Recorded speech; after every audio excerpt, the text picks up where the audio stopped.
was hoping for an overall good time on this run. That's why I would pedal back to the rock, but I really needn't have bothered, as I just couldn't stay with anything between the rock and the lighthouse, and so all of this run footage is from the lighthouse onwards.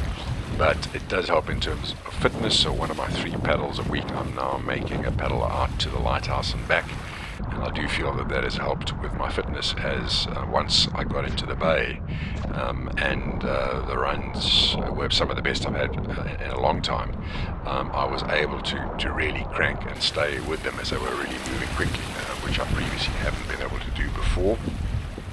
The beach weather station was showing between 22 and 28 knots for the duration of this run, with the swell being kind of a medium 2 meters, I would estimate.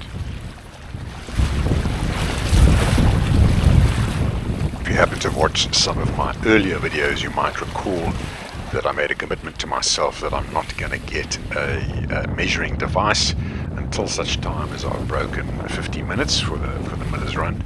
Well, that's proved to be exceptionally elusive for me.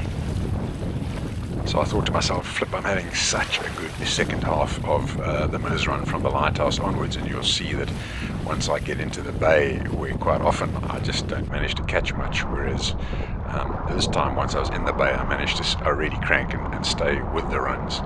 So I thought, well, if my time for the half millers is close to 25, then I'm going to count that as a 50 and get my watch. However, my bubble was completely burst when I checked in with some paddling buddies, Dave and Rob, who helped me.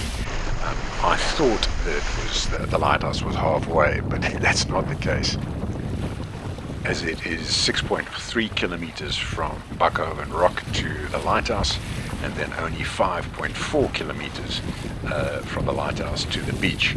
So my 25 minutes for what I thought was the second half of the run was still way over the 50-minute mark for the full run.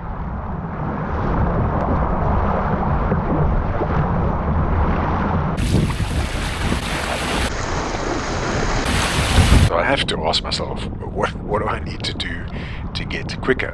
My fastest time of 50 minutes and 30 seconds was established well over a year ago, when I still used to wallow a lot, and now my stroke, while still miles away from perfect, is much improved. I can link runs, I'm fit, I'm feeling strong at the moment, and in fact my footage from this run appeared to me to show that I was kind of under swell momentum for pretty much 90% of the way from the lighthouse through to the beach.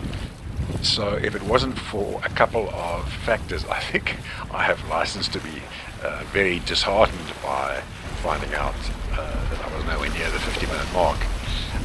But the 2 factors are, number 1, regardless of how fast I'm going, I just love making these videos.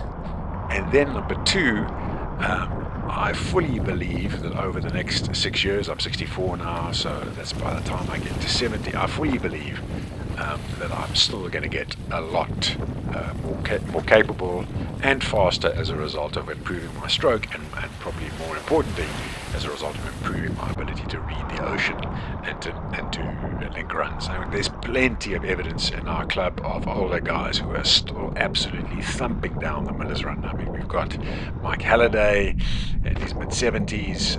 We've got Simon Wilmot, who comes thundering past me every time he's on a run, and he's 3 or 4 years older than I am.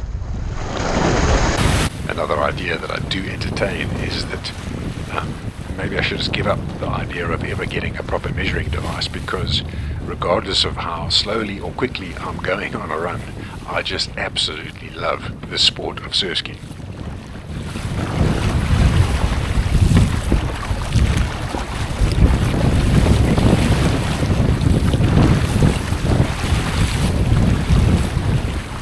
Thank you for watching. I do hope that you've enjoyed the video and that you'll be back on the channel. I've got plenty of videos in production, and just a reminder that each time you watch a video on this channel, you help raise some money that is given to the NSRI. Thank you.